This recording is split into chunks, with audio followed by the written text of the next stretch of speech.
వీకెండ్లో యాదాద్రికి వస్తే దేవస్థానం రూమ్స్ ఎలా బుక్ చేసుకోవాలో ఈ వీడియోలో చూపిస్తా, స్కిప్ చేయకుండా చూడండి. ఈ వీడియో మీకు యూజ్ అయితే సబ్స్క్రైబ్ చేసుకుని మీ ఫ్రెండ్స్ అండ్ ఫ్యామిలీస్కి షేర్ చేయండి. యాదాద్రికి వచ్చాక ఇలా మెట్ల మార్గం నుంచి లెఫ్ట్ సైడ్ 1 కిలోమీటర్ వెళ్తే నరసింహ సదన్, ఆండాల్ సదన్, లక్ష్మీ సదన్ అనే 3 భవనాలు వస్తాయి. ఈ 3 బిల్డింగ్స్కి బుకింగ్ మాత్రం ఒకే చోట నరసింహ సదన్ బిల్డింగ్లోనే ఉంటుంది. ఈ భవనం లోపల ఉన్న కౌంటర్లో ఒక ఫామ్ ఇస్తారు. దాంట్లో మీ డీటెయిల్స్, ఆధార్ వివరాలు ఫిల్ చేసి ఇస్తే ఆ రోజు రూమ్ అవైలబిలిటీని బట్టి మీకు రూమ్ ప్రైస్ అండ్ ఏ బిల్డింగ్లో రూమ్ వస్తుందో రాసి మీకు ఒక రిసిప్ట్ ఇస్తారు. ఇక్కడ రూమ్ ప్రైస్తో పాటు సేమ్ ప్రైస్ అమౌంట్ అడ్వాన్స్గా తీసుకుంటారు. అంటే 500 రూమ్కి ఉంటే 1000 పే చేయాలి. వెకేట్ చేసేటప్పుడు అడ్వాన్స్ రిటర్న్ ఇస్తారు. ఇక ఆ రిసిప్ట్ తీసుకొని మీరు అలాట్ చేసిన బిల్డింగ్లోకి వెళ్ళి అక్కడ ఉన్న ఎంక్వైరీ రూమ్లో ఇస్తే అప్పుడు మీకు ఏ ఫ్లోర్ ఏ రూమ్ అనేది చెప్పి కీ ఇస్తారు.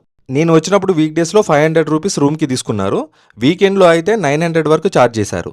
గుర్తుపెట్టుకోండి, ఇక్కడ రూల్స్ వచ్చి రూమ్స్ ఓన్లీ ఫ్యామిలీస్కి మాత్రమే ఇస్తారు, బ్యాచిలర్స్కి ఇయ్యరు. రూమ్లో వంట చేసుకోవడం, నాన్ వెజ్, లిక్కర్ ఇలాంటివన్నీ నిషేధం. ఇవే కాక ఇంకా కొంచెం ముందుకు వెళ్తే సంక్షేమ భవనాలు కూడా వస్తాయి. దీంతోపాటు యాదాద్రిలో పాతగుట్ట విశేషాలు, యాదాద్రి మెయిన్ టెంపుల్కి వెళ్లేటప్పుడు కార్ పార్కింగ్, కళ్యాణకట్ట, లక్ష్మీ పుష్కరిణి, దర్శనం టికెట్, స్వామివారి వస్త్రాల వేలంపాట, ప్రసాదం కౌంటర్, దర్శనం తర్వాత చూడవలసిన ప్రదేశాలు ఇలా అన్ని వివరిస్తూ ఫుల్ వీడియో చేశాను. టెంపుల్కి వెళ్లే ముందు చూసి వెళ్ళండి.